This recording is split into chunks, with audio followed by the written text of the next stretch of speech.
चलिए स्टार्ट करते हैं आज का अपना टॉपिक। आज के सेशन में हम आपके साथ बात करेंगे टीडीएस ऑन सैलरी। आज के सेशन में हम आपको बताएंगे कि अगर आप बीजी सॉफ्टवेयर के थ्रू टीडीएस ऑन सैलरी की कैलकुलेशन करना चाहते हैं, किस तरीके से कर सकते हैं। फाइनेंशियल ईयर 25-26 के अकॉर्डिंग अगर हमें टीडीएस किसी की प्रिपेयर करनी है ऑन सैलरी क्लास, तो किस तरीके से करेंगे, आज हम आपके साथ इस टॉपिक में डिस्कस करने जा रहे हैं। तो चलिए स्टार्ट करते हैं आज का अपना टॉपिक। जैसे कि हमने अपनी लास्ट क्लास में आपको फॉर्म 26 क्यू बताया था बीजी सॉफ्टवेयर से किस तरीके से रेडी होगा, आज हम आपके साथ बात करेंगे फॉर्म 24 क्यू। इसके लिए हमने एक कंपनी बना ली जिस कंपनी का नाम है टीडीएस ऑन सैलरी। इसके लिए हमें दो टॉपिक को अनेबल करना पड़ेगा। इसके लिए हम कहां पर जाएंगे, एडमिनिस्ट्रेशन पे आएंगे, कॉन्फ़िगरेशन पे जाएंगे, फीचर ऑप्शन पे आएंगे और हमें एक टॉपिक मिलेगा अनेबल टीडीएस। क्योंकि अगर आप टीडीएस ऑन सैलरी की बात कर रहे हैं तो आपको स्पेशली इस टॉपिक को अनेबल करना ही पड़ेगा। तो हम इस टॉपिक को अनेबल करते हैं और जो भी हमारी बेसिक इन्फॉर्मेशन है वो यहाँ पर हम क्या कर देते हैं, फिलअप कर देते हैं। तो मैंने यहाँ पर अपनी बेसिक इन्फॉर्मेशन फिलअप कर दी। मैंने अपनी यहाँ पर बेसिक इन्फॉर्मेशन फिलअप कर दी, जैसे मेरा टैन नंबर क्या है, मेरा टीडीएस सर्कल क्या है, पे कैटेगरी क्या है और जो भी मेरा प्रीमाइसेस का एड्रेस होगा वो डाल दूंगा और साथ में मेरी जो भी रिस्पॉन्सिबल की डिटेल थी मैंने वो फिलअप कर दी। उसके बाद सिंपली F2 करके सेव कर दिया। ये मेरी टीडीएस की कॉन्फ़िगरेशन अनेबल हो गई। अब इसके साथ हम चाहते हैं कि हमारी जो सैलरी है ऑटोमेटिक कैलकुलेट हो। अगर आप ऐसा चाहते हो कि आपकी सैलरी ऑटोमेटिक कैलकुलेट हो तो उसके लिए आपको कहाँ जाना पड़ेगा, एंटरप्राइज फीचर पे आना पड़ेगा और साथ में एक टॉपिक को अनेबल करना पड़ेगा जिसका नाम है पेरोल। आप पेरोल पे आओगे, पेरोल के बाद आपको कॉन्फ़िगरेशन पे जाना है और यहाँ से आपके पास तीन ऑप्शन होते हैं कि सामने वाले को आप जो सैलरी देना चाहते हो वो किस बेसिस पर देना चाहते हो। पहला मंथली, डेली वेजेस या फिर प्रोडक्शन। मैक्सिमम लोग सैलरी कैसे देते हैं, मंथली बेसिस पे, तो हम यहाँ पर मंथली कर देंगे। साथ में आपसे पूछ रहा है कि आप जो सैलरी पैसों में आएगी आप उसे राउंड ऑफ करना चाहते हो, मैंने कहा वो ऑटोमेटिक राउंड ऑफ। मैंने यहाँ पर सब में ऑटोमेटिक कर दिया और इसको इंटर मार के आगे आ गया। इसके बाद उसने मुझसे पूछा कि आप अकाउंट मेंटेन करना चाहते हो, मतलब आप अकाउंटिंग भी करना चाहते हो साथ साथ। मैंने कहा मैं करना चाहता हूँ और जो भी एंट्री में सैलरी वाउचर से पास करूँ वो ऑटोमेटिक मेरे किस वाउचर में आ जाए, पेमेंट में आ जाए।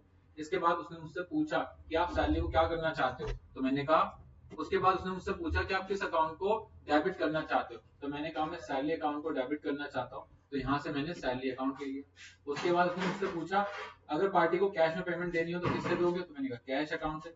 अगर पार्टी को बैंक से देनी होगी तो मैंने F3 करके एक नया अकाउंट बनाया बैंक और ग्रुप में बैंक अकाउंट डाल के सेव कर दिया। अगर पार्टी को ट्रांसफर करना पड़ेगा तो मैं यहाँ से क्या लूंगा, बैंक ट्रांसफर, तो मैंने बैंक ट्रांसफर ले लिया। अगर बैंक ट्रांसफर ही करना पड़े तो कौन से बैंक से करूंगा, पीएनबी से। इसके बाद क्या आप टीडीएस काटना चाहते हो सैलरी, मैंने कहा यस काटना चाहता हूँ, मैंने इस टॉपिक को यस किया। उसके बाद आपको क्या करना है, सिंपली इसको सेव पर क्लिक कर देना, सेव हो जाएगा और अगेन आपको क्या करना है, सेव पर क्लिक कर देना। जैसे सेव पर क्लिक किया आपकी कॉन्फ़िगरेशन बेसिक हो गई जो आपको सबसे पहले करनी है अगर आप टीडीएस और सैलरी को कैलकुलेट कर। जब ये टॉपिक हो जाए उसके बाद आप कहां पर आए, मास्टर में आए। मास्टर में कहां जाएं, सबसे पहले सैलरी कंपोनेंट में जाएं। जैसे सैलरी कंपोनेंट में जाएंगे सबसे पहले यहाँ पर कैटेगरी मिलेगी टीडीएस की।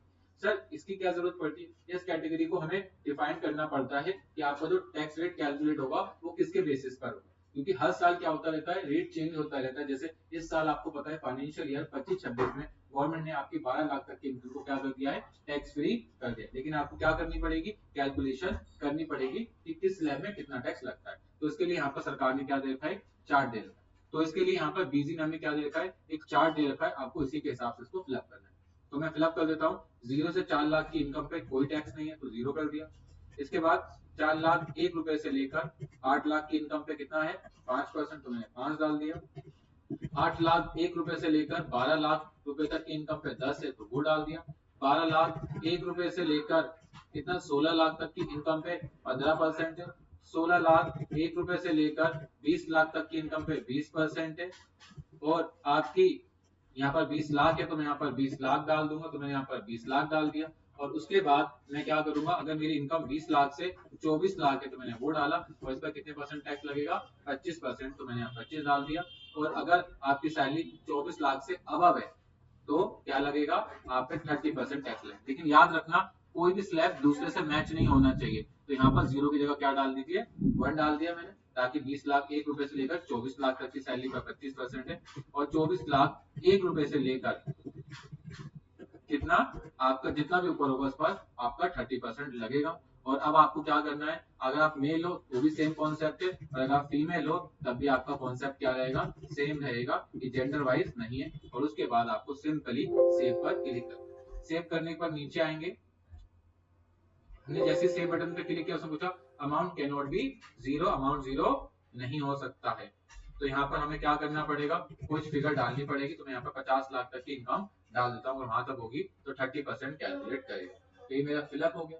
जैसे ये मेरा फिलअप हुआ, इसके बाद मुझे क्या करना है, इसके बाद सबसे पहले एक बेसिक सैलरी बना होता है, तो मुझे इसको बेसिक सैलरी को कॉपी करना होगा। मैंने कॉपी किया और यहाँ पर F3 करके मैं क्या बना लूंगा, एक अकाउंट बनाऊंगा जिसमें मैं चाहता हूँ कि जब मैं सामने वाले को सैलरी दूं तो किस नाम से दूं, बेसिक सैलरी के नाम से दूं। यहाँ मैं क्या डाल दूंगा, एक्सपेंस इनडायरेक्ट डाल दूंगा और यहाँ पर मैं टीडीएस और सैलरी वाले टॉपिक को नो करके सेव कर दूंगा। इसी तरीके से मैंने इसको सेव किया। इसी तरीके से मुझे डीए अगर किसी को देना है तो डीए भी बनाना पड़ेगा। तो मैंने कॉपी किया और यहाँ पर F3 करके पेस्ट कर दिया।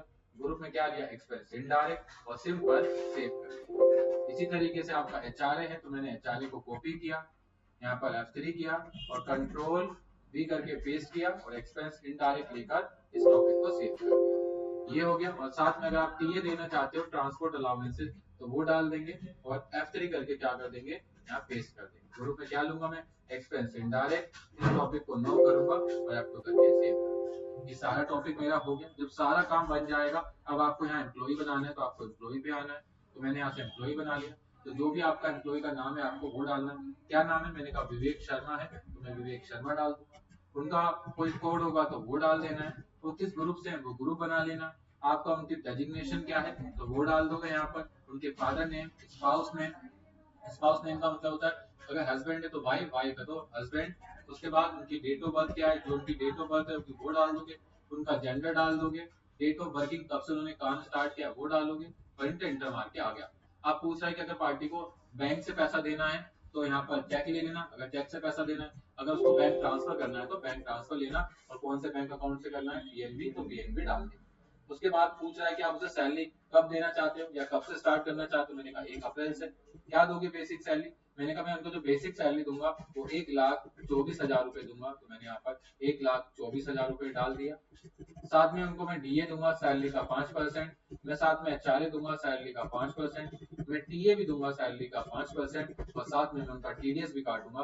तो मैं इस टॉपिक को अनेबल कर दूंगा। जैसे मैंने इस टॉपिक को अनेबल हुआ वो सेव हो गया। बट मुझे सेव करने से पहले टीडीएस ऑप्शन पर क्लिक करना है। मैं अगेन जाऊंगा मॉडिफाई पर, विवेक शर्मा एम्प्लॉय को ओपन करूंगा और यहाँ से मैं क्लिक करूंगा टीडीएस पे। जैसे मैंने टीडीएस पर कैलकुलेट किया तो देखिए सबसे टॉप में आ गया कंप्यूट सैलरी। आपको कंप्यूट सैलरी पर क्लिक करना है। जैसे क्लिक करोगे ये ऑटोमेटिक आपसे पूछेगा आपको प्रोजेक्टेड सैलरी निकालनी है या आज तक की सैलरी निकालनी है जब तक वो काम कर रहा है। मैंने कहा प्रोजेक्टेड सैलरी निकालनी है। तो जैसे मैंने प्रोजेक्टेड सैलरी पर क्लिक किया तो उसने बताया कि सेक्शन 17 क्लोज 1 के हिसाब से जो इनको सैलरी मिलेगी वो 17,11,200 की सैलरी मिलेगी। इस एरो पर मैं क्लिक करूंगा तो ये चार्ट ओपन हो जाएगा।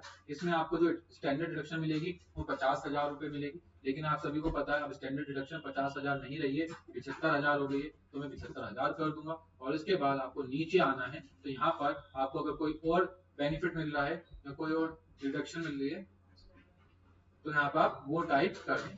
यहाँ पर एक क्वेश्चन आया है कि सर जो यहाँ पर डिडक्शन है ये इंटरटेनमेंट अलाउंसेस है। यहाँ पर एक ऑप्शन दे रखा है कि ये जो टॉपिक है ये लिमिट है कि आप इससे ऊपर नहीं दे सकते। जैसे स्टैंडर्ड डिडक्शन में कोई लिमिट नहीं है, लेकिन अगर आप किसी का जॉब करते हो तो 75,000 तक वहां पे, उससे ऊपर होगा तो टैक्स लगेगा। हमें जो ये ग्रे पार्ट है इस पर फोकस नहीं करना, हमें फोकस करना है जो अमाउंट वाला पार्ट होगा।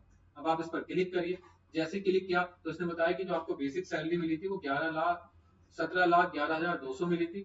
उसमें से 75,000 रुपए की स्टैंडर्ड डिडक्शन माइनस हो गई। अब जो सैलरी बनेगी वो 16,36,200 की बनेगी, जिस पर आपका जो टीडीएस बनेगा वो 1,27,240 बनेगा, जिस पर जो सेस कैलकुलेट होगा इतना और टोटल सैलरी आ जाएगी 1,32,330।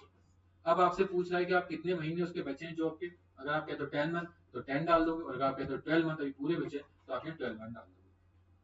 जैसे आपने 12 मंथ डाला इसने ऑटोमेटिक पर मंथ की टीडीएस निकाल दिए। बस यहाँ पर आपको टीडीएस का अमाउंट डालना है जो भी होगा, बाकी सेस अपने आप कैलकुलेट करेगा। और इसको अगेन F7 से नीचे रिपीट कर दीजिएगा, ये रिपीट हो जाएगा। इसी तरीके से आपको ऐसे अक्टूबर का भी डाल देना है, नवंबर का भी डाल देना है, दिसंबर का भी डाल देना है, जनवरी, फरवरी, मार्च सबको डाल के क्या कर देना है, सिंपली सेव बटन पर क्लिक कर सेव हो जाएगा। अगेन दोबारा आपको सेव बटन पर क्लिक करना है और इसको सेव करना है। जैसे आपने सेव किया टॉपिक आपका सेव हो गया। जब ये टॉपिक आपका सेव हो जाएगा अब आपको क्या करना है, आपको कॉन्फ़िगरेशन पे जाना है। कॉन्फ़िगरेशन के बाद आपको वाउचर सीरीज पे आना है और वाउचर सीरीज में आपको एक टॉपिक मिलेगा जिसका नाम है सैलरी कैलकुलेशन। आपको सैलरी कैलकुलेशन पे आना है, फिर आपको मेन पर जाना है। मेन के बाद यहाँ पर आपको वाउचर कॉन्फ़िगरेशन पे जाना है और वाउचर कॉन्फ़िगरेशन में आपको कॉन्फ़िगर सैलरी कंपोनेंट पर क्लिक करना है। आपको ये वैसे ही डिसाइड करना है जैसे आपने एम्प्लॉय बनाते वक्त आपने डाला था। तो हम चाहते हैं कि इसकी जो बेसिक सैलरी सबसे पहले आएगी, फिर डीए आएगा, फिर एचआरए आएगा, फिर टीए आएगा और इसकी जो एडजस्टमेंट होगी उसमें क्या कटेगा, आपका टीडीएस कटेगा और इसको हम सिंपली F2 करके सेव कर देंगे। टॉपिक क्या हो जाएगा, हमारा सेव हो जाएगा। जब भी टॉपिक सेव हो जाएगा, अब आपको सैलरी कैलकुलेट करनी है तो कुछ नहीं सोचना है, ये आपने वन टाइम मेहनत करिए, इसके बाद आपको नेक्स्ट टाइम कुछ नहीं सोचना। अब उसके बाद आपको कहाँ जाना है, ट्रांजेक्शन में आना है। ट्रांजेक्शन में सबसे नीचे मिलेगा सैलरी कैलकुलेशन और सैलरी कैलकुलेशन में आपको ऐड पर आना है। आप कौन से महीने की सैलरी देना चाहते हो, मैंने कहा अप्रैल की, कब दूंगा, मई में, तो मैंने मई डाल दिया और टाइप में क्या लूंगा मैं, सैलरी, तो मैंने यहाँ सैलरी डाल दिया। सैलरी कौन से मंथ की है, मैंने कहा अप्रैल की, तो मैं अप्रैल डाल दूंगा। नंबर ऑफ डेज कितने, 30 डेज, तो मैं 30 डे डाल दूंगा। सामने वाले को पेमेंट कैसे करनी है, मैंने कहा बैंक ट्रांसफर, तो मैं बैंक ट्रांसफर दे दूंगा। ठीक है, और इंटर मार के मैं आगे आ जाऊंगा। जैसे मैं इंटर मार के आगे आऊंगा, अब मुझसे पूछेगा कि आपको नीचे जाना है, तो मैं इस एरो बटन पर क्लिक करूंगा। जैसे मैंने एरो बटन पे क्लिक किया, मैं नीचे आ जाऊंगा और उसके बाद मैं किस टॉपिक पे क्लिक करूंगा, पिक एम्प्लॉय मैन्युअली पर जाऊंगा। उसके बाद शो लिस्ट पर जाऊंगा और यहाँ पर सिंपली विवेक शर्मा पर क्लिक करूंगा। जैसे मैंने विवेक शर्मा पर क्लिक किया, उसके बाद सिंपली आपको ओके पर क्लिक करना है। जैसे आप ओके पर क्लिक करोगे तो यहाँ पर नाम आ जाएगा, क्या नाम है, विवेक शर्मा। एम्प्लॉय का जो कोड होगा वो आ जाएगा। विवेक को कितने दिन छुट्टी करी, मैंने कहा 2 दिन पर। जिस नंबर ऑफ डेज वो नहीं आया है उसकी बेसिक सैलरी आ जाएगी, डीए आ जाएगा, एचआरए आ जाएगा, टीए आ जाएगा, ग्रॉस सैलरी आ जाएगी, नेट सैलरी आ जाएगी, उस पर जो उसका टीडीएस कटा होगा वो आ जाएगा और साथ में जो उसको नेट पेबल सैलरी मिलेगी वो आ जाएगी और साथ में आपकी कंपनी की सीटीसी क्या है वो आ जाएगी। सीटीसी का मतलब होता है कॉस्ट टू कंपनी, कि आपको जो पैसा कंपनी दे रही है उसमें कंपनी का कितना खर्चा है, तो यहाँ पर आपका सीटीसी निकल जाएगा। ये काम मैंने एक एम्प्लॉय पे करके दिखाया, अगर ऐसे 500 एम्प्लॉय होंगे तो इजी ऑटोमेटिक कैलकुलेट कर लेगा, कुछ और नहीं सोचना। इसके बाद आपको सिंपली सेव बटन पर क्लिक करना है। जैसे आप सेव बटन पर क्लिक करोगे आपकी कॉन्फ़िगरेशन क्या हो गई, जैसे आपने सेव बटन पर क्लिक किया आपकी एंट्री सेव हो गई। जैसी एंट्री सेव हुई, आप इसको डिटेल में देखना चाहते हो तो आप कहाँ जाओगे, पेमेंट में, और जब आप इस पेमेंट को खोलोगे तो आप देखो इजी तरीके से पाओगे, यहाँ पर आपकी सारी कैलकुलेशन होकर अपने सामने आ जाएगी। बेसिक सैलरी से कितना मिला है, डीएनएस अलाउंसेस कितना मिला है, एचआरए कितना मिला है, ट्रांसपोर्ट अलाउंसेस कितना मिला है और साथ में जो उसका टीडीएस है वो कितना उसका टीडीएस बना है वो। तो हम सिंपल डिस्प्ले पर जाएंगे, डिस्प्ले के बाद टीडीएस रिपोर्ट पर जाएंगे और यहाँ से हम इजी देख सकते हैं फॉर्म 24 क्यू। उसके बाद यहाँ पर आपको एक टॉपिक मिलेगा टीडीएस डिडक्शन, डिटेल पे आना है और यहाँ पर आपको सैलरी लेना है, ऑल रेफरेंसेस पर क्लिक करना है और जो भी डेट डालोगे यहाँ पर आपकी सारी इन्फॉर्मेशन उठकर आ जाएगी। सामने वाले का रेफरेंस नंबर क्या है, एम्प्लॉय नेम क्या है, कितना अमाउंट उसको मिला है, वगैरह वगैरह जो भी होगा वो सारी चीजें यहाँ पर फिलअप हो जाएंगी, आपको अलग से कुछ नहीं करना पड़ेगा। अब ये डाटा अगर हमें सरकार को देना है तो उसके लिए आपको सिंपली प्रिंट ईमेल एसएमएस में आना है। उसके बाद टीडीएस रिपोर्ट पे जाना है और यहाँ से एक टॉपिक मिलेगा ई टीडीएस रिटर्न पे आना है, आपको इस पर क्लिक करना है। अपनी फाइल बताना है कि आपकी फाइल जो बने वो कहाँ जाए, तो मैंने यहाँ से आपको फाइल बता दी, आपको जहाँ डालनी है वहां डाल सकते हैं। आपकी फाइल को क्रिएट कब करना है, तो आप यहाँ पर 30 जून ले लेना क्योंकि फर्स्ट क्वार्टर की लास्ट डेट क्या होती है, 13 जून होती है, वो डाल देंगे। और उसके बाद अगर आपने पहले कोई रिटर्न में चेंज किया होगा तो यहाँ पर डाल यस कर देंगे टॉपिकों को, अगर कोई चेंज नहीं है तो सिंपल इंटर मार के आगे बढ़ जाएंगे। अब इसके बाद आपका जो भी 10 नंबर होगा आप यहाँ से अपना 10 नंबर टाइप कर देंगे, तो मेरा जो 10 नंबर है वो डाल दूंगा। और उसके बाद इस फाइल को बनाकर कहाँ रखना है, जिस भी जगह बना के रखना चाहते हैं यहाँ पर आप सबसे पहले उसका पाथ दे दीजिए। तो मैं चाहता हूँ डेस्कटॉप पर, इसके अंदर चाहता हूँ, मैंने इस पर क्लिक किया और सिंपली F2 करूंगा तो आप देखिएगा डेस्कटॉप पर मेरा जो N नाम का फोल्डर है इसके अंदर वो मेरी फाइल बन के आ गई होगी और यही फाइल हम इजी तरीके से इसके अंदर ट्रांसफर कर सकते हैं, FV फाइल में ट्रांसफर कर सकते हैं, जिसे बोलते हैं हम फाइल वैलिडेशन यूटिलिटी के अंदर। अब देखो जो फाइल हमने बनाई है फॉर्म 24 क्यू की आ गई। अब आप इस फाइल को क्या करेंगे, ओपन करेंगे, फाइल आपकी ओपन होगी। जब ये फाइल ओपन हो जाएगी तो अगेन आप इस फाइल को दोबारा से सेव एज करेंगे। क्यों सर, क्योंकि जो फाइल बन के आती है फॉर्मेट सही नहीं होता जो सरकार हमसे लेना चाहती है, तो उसके लिए आपको सिंपली किस पर क्लिक करना है, सेव एज पर जाना है। उसके बाद यहाँ पर आपका जो एनकोडिंग कोड है इसमें आपको 8 लेना है और सिंपल इसको सेव कर देना है और यहाँ पर क्या हो जाएगा, ओवरराइट हो जाएगा। अब इसके बाद आपको टीडीएस की साइट से क्या डाउनलोड करनी है, आरपीओ डाउनलोड करनी है।